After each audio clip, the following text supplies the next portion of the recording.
Un trouble du spectre de l'autisme se caractérise par son aspect développemental, c'est-à-dire que le développement de l'enfant est altéré dans sa globalité, mais plus particulièrement au niveau de la communication sociale et des comportements et intérêts restreints.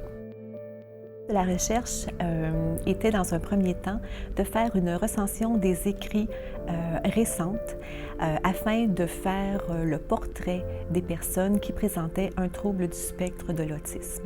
Le deuxième objectif était d'aller chercher la perception de la famille, soit des parents, de la fratrie et de la personne également qui présentait un trouble du spectre de l'autisme et de savoir aussi quelle était la perception des intervenants qui travaillaient auprès d'eux. La perception des parents est très semblable à celle de la fratrie et très semblable également à celle de la personne qui présente un trouble du spectre de l'autisme. Cette perception, en général, est une perception de fierté. Donc, les parents sont fiers, dans un premier temps, de la personne, la fratrie également, puis la personne se sent fière aussi d'être ce qu'elle est. Ensuite, mis à part la fierté, ils sont aussi, je dirais, joyeux, c'est pas le bon terme, mais ils ressentent de la joie face à cette personne, face au comportement qu'elle va émettre. Il y a également de l'inquiétude, bien sûr, particulièrement chez le parent, qui s'inquiète de son avenir, de son autonomie, de savoir s'il va aller en appartement, va avoir un emploi qui va lui plaire. Mais somme toute, la perception est agréable et positive. Les résultats les plus percutants concernant la recherche que j'ai menée concernent particulièrement la formation et l'information retenue par les parents ou encore par les intervenants.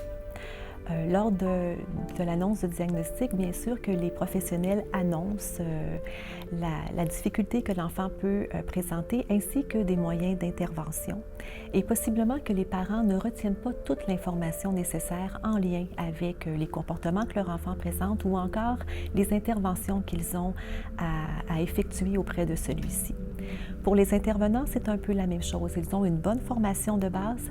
Par ailleurs, ils ont quand même besoin d'une formation continue et spécialisée auprès de la personne qui présente un trouble du spectre de l'autisme, mais aussi en fonction des niveaux de sévérité que cette personne peut présenter.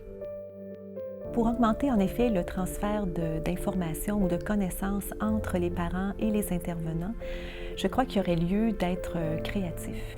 Dans ce sens où les intervenants, oui, rencontrent les parents quelques minutes par semaine, par année, tout dépend dans quel milieu est-ce que ces rencontres se font.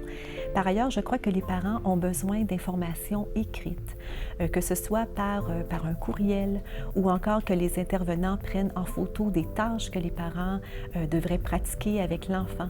Donc, ce serait fort intéressant de partir du besoin de l'enfant et de créer peut-être des manuels ou encore des capsules que les parents pourraient consulter de temps à autre pour intervenir auprès de leur enfant.